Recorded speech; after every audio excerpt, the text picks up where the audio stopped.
Hi, my name is Doni Onko. You know how we're supposed to be using high-yield strategies to transform student learning? Well, we also need to be integrating digital citizenship skills across the curriculum, and I'm going to be offering up some strategies to help do just that. First, I need to remind you to be tweeting out your ideas and what you learned today. Use the hashtag Castleberry ISD. Hi, quick overview of the agenda. First, we're going to go over the Bright Bites survey results, and then talk about the 9 elements of digital citizenship, and then there'll be time for discussion of ideas and implementation. Also for our session, we'll be using the back channel Today's Meet. Simply use the link to enter our room and introduce yourself. Questions, comments, ideas, or whatever can be posted for all to see. We'll keep the room open a week and download a transcript of the room. This short video from netsmarts.org was shown during the presentation to illustrate an example of how online behavior affected a student's life. The consequences of kids not being taught or practicing digital citizenship can be dire, as is evidenced in the examples linked on this slide.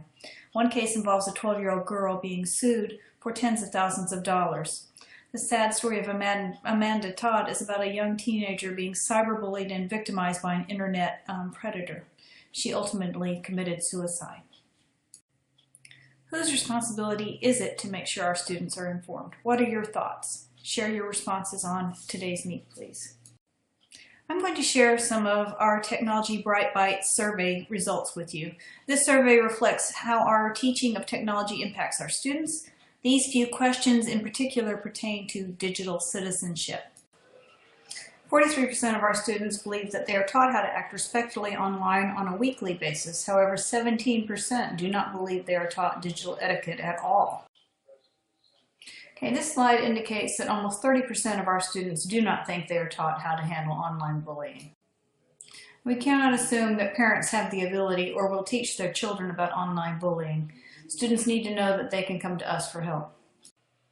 This slide is particularly distressing since 57% of our students say they are not taught how to share information about themselves online.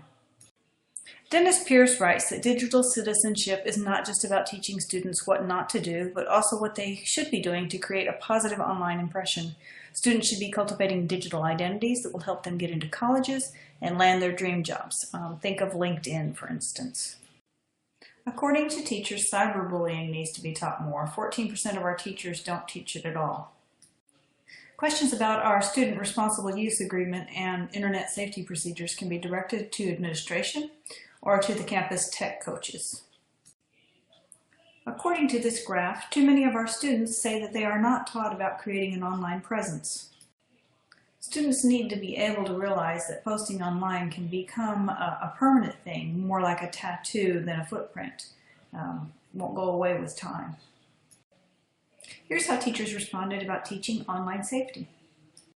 We shouldn't be creating a restricting atmosphere of fear, but one of trust and freedom, which allows our students to become good ethical digital citizens who know how to be safe and responsible users of information. After reviewing the data from the previous slides, what does the data suggest? What do we need to do in order to create digital citizens? Please respond in Today's Meet. The video on this slide is from MTPS Tech. It reviews the 9 elements of digital citizenship by Dr. Mike Ribble. Teachers attending this session received the poster on this slide. In this short video, Dr. Alec Kouros talks about digital citizenship and using social media in education. What ideas did you hear for using social media in the classroom? How could digital citizenship skills be incorporated? Please respond in Today's Meet. Teaching digital citizenship doesn't have to be difficult. You might already be teaching some of these skills without having actually pasted the digital citizenship label on them. Traditional learning and ethical skills can be transferred to the digital realm. Dr. Ribble believes that technology isn't something different and that literacy is ongoing. Use programs and apps you're already using. Use Canvas to upload, share, and discuss all sorts of resources and case studies. Model positive social interaction and instill a respect for others' work in your discussions and on blogs and back channels. Think about what activities you have planned and use high-yield learning strategies that engage your students while driving home digital citizenship skills. The rest of the class was set aside for questions and to give the teachers time to implement digital citizenship into their content. The training outline directs teachers to their guiding documents, their scope and sequence, lesson plans, etc. to begin implementing digital citizenship. Here are some more places where you can start integrating some more digital citizenship into your content. You should have your guiding docs pulled up, your lesson plans, your scope and sequence, and be thinking of ways that you can add elements of digital citizenship to what you already have. What type of apps and programs can you use? Think of things like Edpuzzle, maybe some WebQuest, debates, digital Cornell notes, things like that.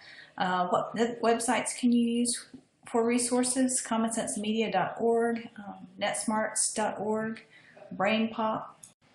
The last slide is linked to a Listly shared list of different reference works cited and resources used in this presentation. Articles and resources like commonsensemedia.org and netsmart.org, as well as links to the videos and articles referenced and used in this presentation.